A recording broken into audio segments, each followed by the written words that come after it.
Now we're following some breaking news. The Supreme Court says it will hear a challenge to Saskatchewan's controversial law on the use of pronouns in schools in the province. The law prevents children under the age of 16 from changing their pronouns or names at school without getting prior consent from their parents. Premier Scott Moe's government did invoke the so-called notwithstanding clause in the charter to pass the law. An LGBTQ rights group based in Regina says the law causes irreparable harm to gender-diverse youth because it can expose them to harm, including potentially at home. The argument of the government is that parents should be involved in their kids' decisions at school. Earlier this year, the Saskatchewan Court of Appeal ruled that the LGBTQ group's challenge could move up to a higher court, and that's what's happening. Adam Goldenberg is standing by, lead counsel at Pride Center for Sexuality, Gender Diversity. He's also a partner at McCarthy Tetro. Adam, great to see you on this Thursday. Thanks for your time today. My pleasure. Good to be with you, Todd. So what's at stake here, do you think? Well, ultimately, this appeal is going to be about whether the notwithstanding clause silences the courts on questions of constitutional rights. The Saskatchewan Court of Appeal, by a 4-to-1 majority, agreed with our client that it does not, that even when a law operates, notwithstanding provisions of the Charter, those whose rights are affected by that law can still go to court and ask a court to decide based on evidence, which in our case includes expert evidence and fact evidence, that the law unreasonably limits the rights that are guaranteed to them under the Constitution.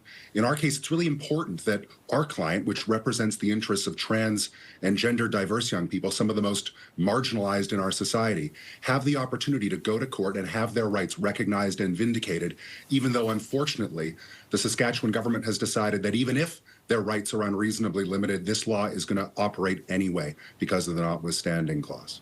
Does the law still apply? Where do we stand, Adam, on that? I mean, how is this affecting students under 16 who are in this situation at this point?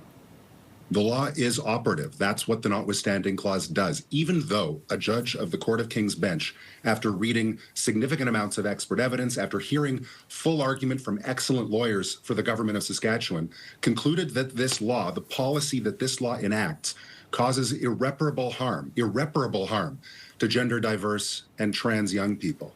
And the government's response to that was not to say, well, wait a second, do we really want to be irreparably harming some of the most marginalized and vulnerable young people in our province? Instead, the province, for purely political reasons, decided that it would use this extraordinary constitutional tool to force the law into effect, whatever its effect, on the rights of young people. That was a reprehensible and frankly cowardly decision by the government. And now the question is that the end of the story? Or do they have to justify the limits that they are placing on the rights of these gender diverse young people using evidence in a court of law? They say they shouldn't have to answer that question, that the court should have no role in this whatsoever. We say, and the Saskatchewan Court of Appeal has said, that that is wrong. The courts still have a role. There is still an entitlement to your day in court to have your rights validated and vindicated, even if that declaration can't stop a law from operating because the government has used the notwithstanding clause. And when we say irreparable harm, what are we talking about here, Adam?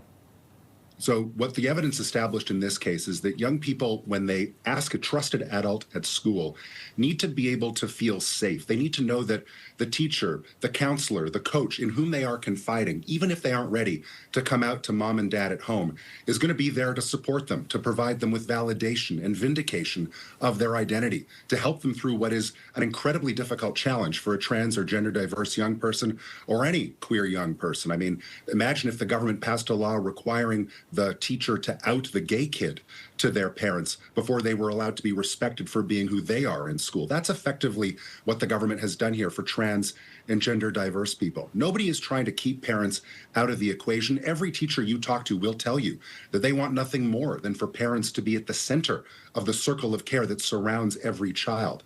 But ultimately, there needs to be an ability for a young person to confide confidentially and securely in young people, in adults, trusted adults at school. And what the court decided after reviewing the evidence was that taking that away, denying that safe harbor to a vulnerable young person, causes them irreparable psychological harm, acute psychological harm that can't be remedied with the passage of time. And that's why an injunction was granted, which is why the government had to use the notwithstanding clause in order to impose this ill-thought-out, problematic policy on the people of Saskatchewan. Adam Goldenberg, directly involved in this case. Great to have you with us today. Thanks so much.